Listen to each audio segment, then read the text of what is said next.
You are not going to get drafted.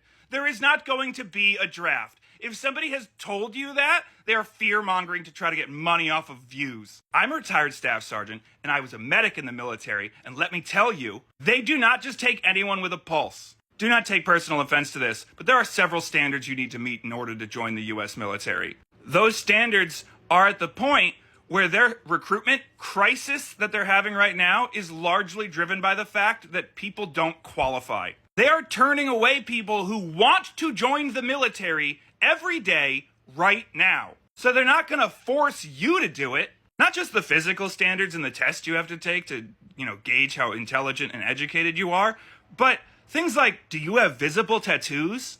Do you have flat feet? Asthma?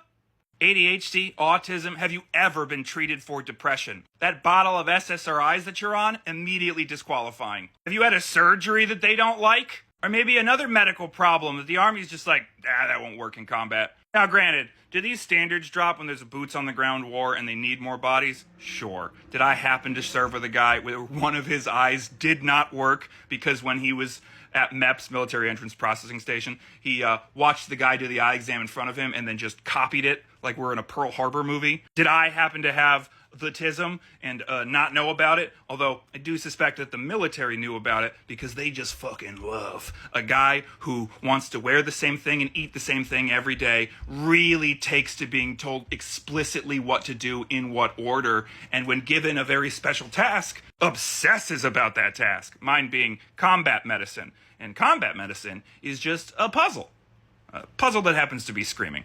Yeah, and did I lie about being on ADHD medication and depression medication my entire childhood because the recruiter pulled over his Camaro on the way to MEPS and told me to lie? Yeah, sure. But what you do is you don't lie.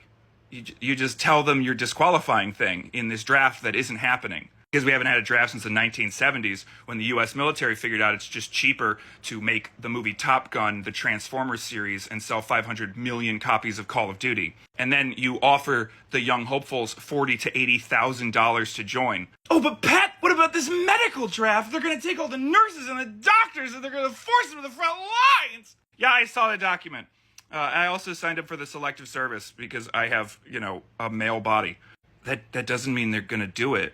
The government has all sorts of documents that they don't fucking use. And they figured out in the 1970s that an army that has a large amount of draftees is not as effective as a specialized army with a bunch of people who want to be there. And so they just figured out how to get those people who want to be there. And that's by offering them $40,000 to sign the dotted. And if they want doctors, they offer to pay for their extremely expensive medical school or offer them like $100,000 and a commission, which is how we have doctors serving in and throughout the wars on terror. And then there's always just those people who want to fight in wars. And considering that most of our modern battlefields are drone fights and planes that they're not drafting you to fly, this should be like a 0 on the concern scale for you. So if you are anywhere above a 0, somebody's lying to you. Or you have such bad anxiety that you really do not need to worry that the military wants you because you've got too much anxiety. Anyway, there are real problems that we should focus on, not this hypothetical future where you get drafted for a war that isn't coming. We do proxy wars now. I can basically promise you that things are going to get worse, but I can also promise that you won't have to wear a uniform if you don't want to while they do. Hoorah. Good talk.